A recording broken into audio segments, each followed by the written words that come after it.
વડોદરા શહેરના તરસાલી વિસ્તારમાં આવેલા દિવાળીપુરાના ગુજરાત હાઉસિંગ બોર્ડના મકાનોના તંત્ર દ્વારા લાઇટ, પાણી અને ડ્રેનેજની લાઇનો કાપી નાખવામાં આવતા રહીશોમાં રોષ જોવા મળી રહ્યો છે. ત્યારે દિવાળીપુરાના ગુજરાત હાઉસિંગ બોર્ડના 312 મકાનોના રહીશોએ શુક્રવારના રોજ મહાનગરપાલિકા ખાતે મોરચો પહોંચ્યો હતો અને અમારી લાઇટ, પાણી, ડ્રેનેજની લાઇન વહેલી તકે ચાલુ કરવાની માંગ કરી હતી.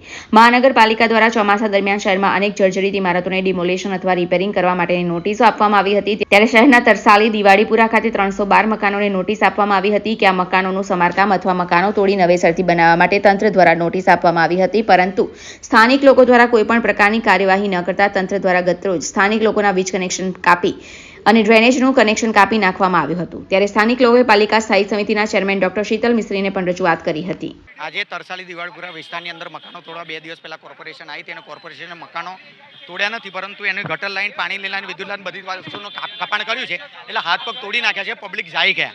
એટલે આ બધા જ લોકો મળેલા છે, હરેક વ્યક્તિ એકબીજાને મળેલા છે અને બધા જ લોકો જ્યારે હરેક કોર્પોરેટરને કોઈ પણ બધાને ફોન કરે છે, બધાનો સ્વિચ ઓફ હતો અને બધું પત્યા પછી મર્યા પછી કાકા ખીચડી ખા એવી રીતે લોકો બધા આવ્યા, પરંતુ એ કોઈ કામનું નથી. અમે સામાજિક કાર્યકર્તાને બધા ભેગા થઈને આ લોકોને ન્યાય માટે અમે આવ્યા છે કે તમે જે રીતે વિદ્યુત લાઈન અને બધી વસ્તુ કાપી છે, ગટર લાઈન, પાણીની લાઈન, એ આજના દિવસમાં જ જોડાણ કરો અને આ લોકોને સમય આલો.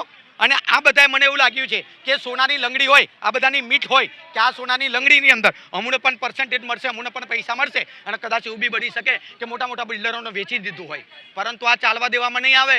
તમે ગમે તેવા હશે તમારી તાણાશાહી તમારી સાથે રાખજો. આ પબ્લિક આ ભારત દેશની અંદર લોકતંત્રનું આ મર્ડર કર્યા છે. લોકોથી લોકો વડે લોકો દ્વારા ચાલતી સરકાર છે. આ લોકોએ તમને ખોવે ખોવે ભરીને વોટ આપ્યા છે અને તમે એની સાથે તાનાશાહી કરો છો, તમે મેળાપ કરીને બધી વસ્તુ કામ કરો છો. અમે બધા જ લોકો એમની સાથે છે. જ્યાં સુધી ન્યાય મળે નહીં ત્યાં સુધી એ નહીં કરે. અને પોલીસ મિત્રોને પણ કહેવા માંગીશ કે તમારું ને અમારું ઘર્ષણ ના થાય. અમે બંધારણના હેઠળ જોગવાઈ હેઠળ જ કામ કરીશું. અમે કોઈ ખોટું કામ કરીએ. બધા બહુ આવે છે, આવે જ છે. ઘણા બધા લોકો તો સારા લોકો તો એવું કહે છે, અરે હા, એક કોઈ વસ્તુ હોય, તમારે કોઈક વ્યક્તિને ભગવાનને મળવું હોય તો ત્યાં પૂજારીને મળવું પડે. તમારે ત્યાં આગળ પગે લાગવું તો પ્રસાદ ચડાવવો પડે. તો મધ્યસ્થીને શાના માટે બેસાડ્યા? ગવર્મેન્ટની અંદર એક વસ્તુ છે કે પ્યુનનું કામ કરે, પ્રિન્સિપાલનું કામ કરે, કોર્પોરેટરનું કામ કરે, કોર્પોરેશનનો અધિકારી ક્લાસ 1 અધિકારી એનું કામ કરે, કમિશનરનું કામ કરે, કલેક્ટરનું કામ કરે. તો જેની પાસે રજૂઆત કરવાની એની જ રજૂઆત કરીશું. એ મધ્યસ્થી જો કહેતા હોય તો એ મધ્યસ્થી એ લોકોને કહે કે આ લોકોને તો ના હોય તો એ લોકોએ રાજીનામું આપી દેવું જોઈએ. મારી જગ્યા છે અહીંયા કે મેં આ પોસ્ટ ઉપર મૂક્યો છે, મને સરકાર પૈસા આપે છે અને મારે સ્વેચ્છાથી અને મારે નિષ્ઠાપૂર્વક લોકો માટે કામ કરવાનું હોય અને મને દબાણથી કામ કરવાનું, તે નોકરી કોઈ કામની નહીં. એક ગુલામી છે, એક ગુલામી એમને છોડી દેવી જોઈએ. ગરીબોની બસ સામે જોવું જોઈએ. હાઈકોર્ટનો ઓર્ડર, જો હાઈકોર્ટ ઓર્ડર આપશે કે પહેલા પણ મેં કીધું કે બંધારણની જોગવાઈના હેઠળ જ કામ થશે.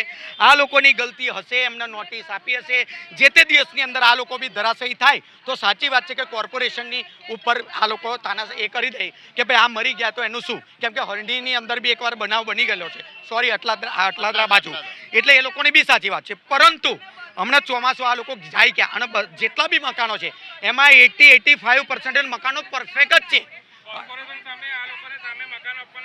નથી. અને હવે આજવા રોડ ઉપર 1200 મકાનો છે, 1200 મકાનો મેં જઈને આવ્યો, ખંડેર પડ્યા છે. તો એ કોને? શીતલભાઈ મિસ્ત્રી સાહેબના ચાલુ લાઈનમાં કોલ કર્યો હતો, એમને ખોખોની રમત રમીને બીજાને આપ્યું હતું. તો એ 1200 મકાનો છે, આ ગરીબના ઝૂંપડાઓ તોડીને ત્યાં આગળ રહેઠાને અપાવો તમે.